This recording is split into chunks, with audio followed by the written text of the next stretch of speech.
Hej, till den växeln sitter vänner och bara nu så är klockan 2 och är på showet. Och jag kan säga, Chris jag vet att det kom. Som bara är oklippt och rått. Så bara ligger det taljer och så lite. De flesta videos med det upp är ju klippt och redigerade och är så fyra video och klippa dig och men det var ordentligt gott, men det är så lite krävande och jag har arbetat på några videor efter vikskiftet, men inte har lagt att göra det Leo. Och jag vet helt enkelt att det är nästa vecka till det också.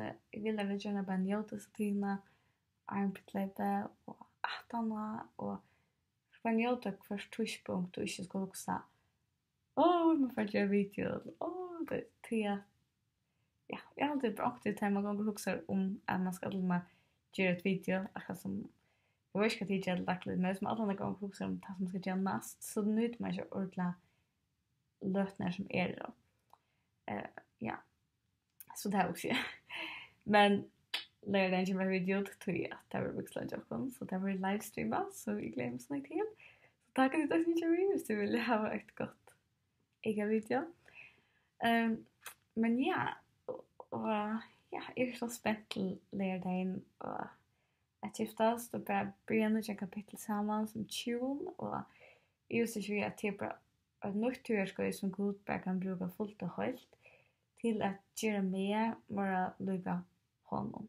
Till att vi är ju att skapta min gods och god brukar att turskoj kan lyda att mynda honom och göra honom bara lyga honom och till akkurat bön för pengar och han tjänar man men jag ser inte man någon att komma bruka det till sina ära.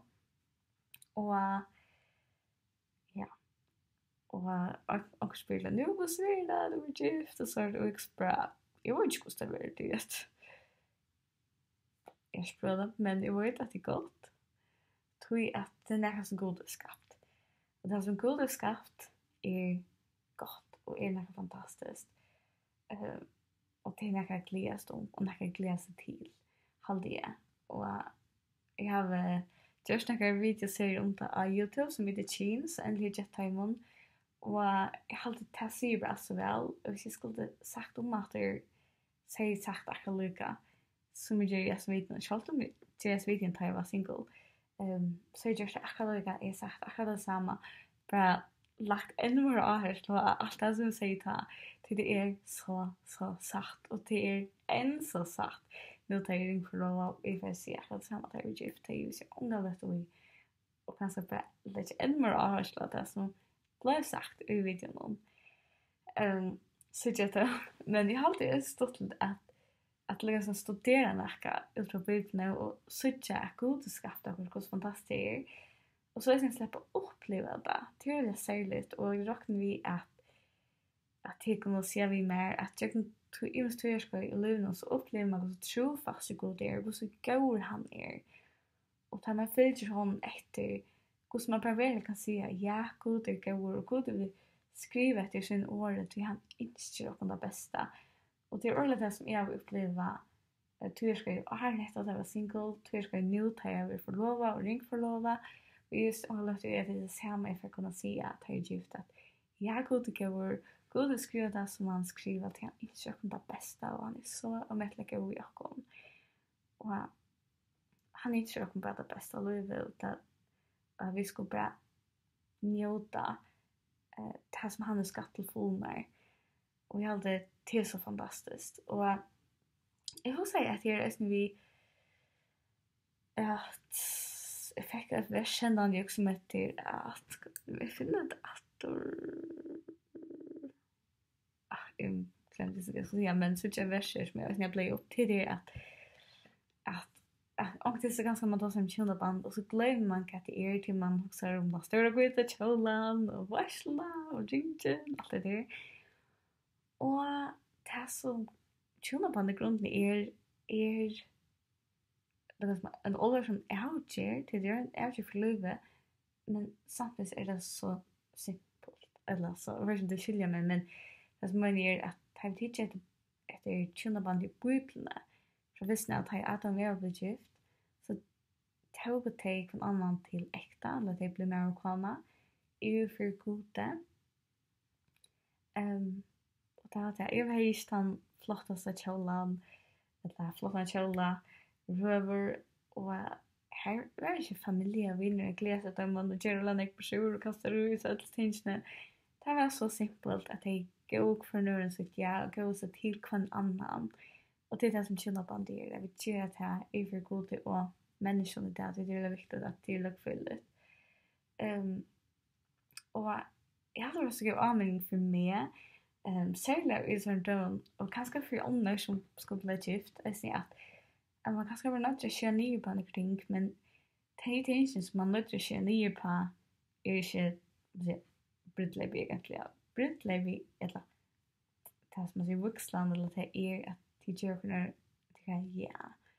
Och gör till en tillkvannan för livet och det är det största avgöring man kan ta att man tycker att det vi har det så störst och det är fantastiskt att kunna glädjas om samman, typ är samman som tjon och samman vi goda. Om så ingen annan är att glädjas vid ikon alltså just ikon och vittne över människan, det som är skulle vara ett steg.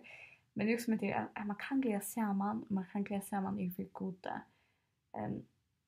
Och ja. Så det är också nog så intressant. Och vi är så heldiga att vi släpper streama vuxna, så vi släpper glädja samman vid tickon som hittar vi. Vinon och folk i samkomna som är som familj och familj och sådana fall som vi släpper glädjas vi. Så som vi inte är det samma sted, så är det fantastiskt att kunna glädja samman och kunna dela en så särskild löt, en så stor avgör vi tickon. Det är fantastiskt och rörande också. Och mer än vi kunde umynda mig att det är möjligt. Och att vi kunde umynda oss att det är möjligt. Så det är så väldigt tacksam för det. Och ja. Så det spänt. Självt om det övervisa. Och vi vet att det kan vara en uppmuntran till tickon. Hvis omkring tickon skal giftas framåt och vi ser tvinn att ta allt är nog så osäkert. Och som det är en process eller som inställs på att det som man kanske är yngst att det har blivit brått. Men det tar inte någon fra till glädjen som man har samman och samman vid goda. Det är sådana där glädje som samman och i för god och samman vid time som kommer vara där.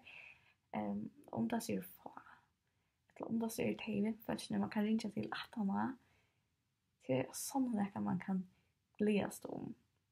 Och jag glömmer sådana långt och helt till det glädjas. Så jag vet inte om att så jag vet inte om jag spurningon, men vad om det gör det här. Och annars hittar jag till en YouTube-serien som jag gör om Kina. Nu tar jag inte snäck ut akkurat nu. Hon rör det gå. Och hon svärar flest av de spurningon om kjolaband, om förlovelse, om allt det, om kyn, om sexualitet och alla stingene. Och jag hade det videor så gå och det är så alltså jag har inte sagt det bättre än att se det här. Och det tog vi så gärna vi med att jag inte ta en video om det stället var tog till det. Och så är vi nu tar inte släckning andra ut. Så ja, och jag glömmer bara så mycket att snacka vid tycker att det blir gift. Och vi sitter hittar vi lives ändå sentimenter och ja, jag glömmer bara så mycket att dela det vid tycker och ja. Ja, jag har inte något att säga. Ja, jag hade supercool att suggest. Layer day.